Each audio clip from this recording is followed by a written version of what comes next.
Bonjour à toutes et à tous. Aujourd'hui, pour cette vidéo, nous allons voir la respiration du ventre. Cette respiration, je l'utilise personnellement tout le temps, ainsi que dans mes séances individuelles et de groupe, que ce soit au début ou à la fin de la séance. Cette respiration va permettre de faire le lien entre votre mental et votre corps, et ainsi on va apprendre au fur et à mesure de l'entraînement à gérer ses émotions, quelles qu'elles soient, n'importe quand dans sa journée ou la nuit. Donc cette respiration peut se faire assis, dans un tabouret, un pouf, une chaise, un canapé, comme vous le souhaitez, aussi bien qu'allongé ou debout. Donc on peut vraiment la faire n'importe quand dans son quotidien.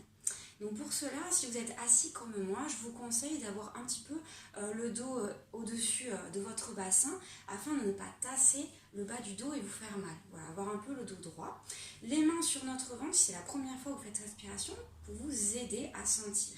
Au niveau de l'entraînement, plus vous allez la faire, plus vous allez sentir que la respiration va être de plus en plus ample. Donc au début, c'est tout petit, c'est normal.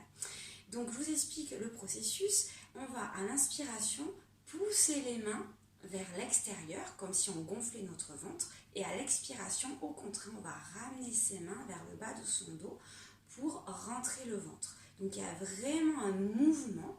Au début, c'est pas évident à sentir. Et il faut oser aussi sortir le ventre et le rentrer. Donc c'est normal si vous sentez que vous lâchez vos abdominaux, si vous sentez que vous allez lâcher complètement et que vous rentrez complètement vos abdominaux à l'inverse.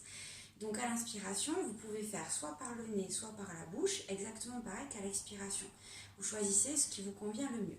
Donc on y va ensemble. À l'inspiration, je repousse. Et à l'expiration, je rentre.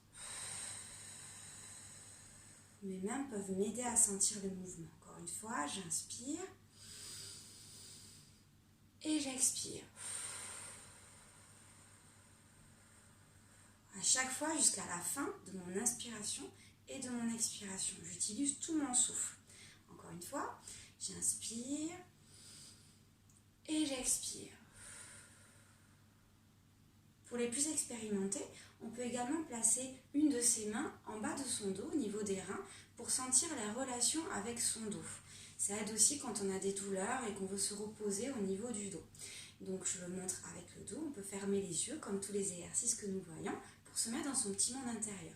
J'inspire, je gonfle, je sens le creux de mon dos et j'expire, je rentre et je sens qu'au contraire mon dos se remplit, le bas du dos. Je vous le montre, on le fait encore 3 fois ensemble, je monte de profil, comme ça vous pouvez voir aussi au niveau de mon ventre. Je mets la main en bas du dos pour ceux qui le souhaitent. Donc j'inspire, je gonfle. Et j'expire, je dégonfle. Encore une fois, j'inspire. Et j'expire. Une dernière fois. Et j'expire, je rentre.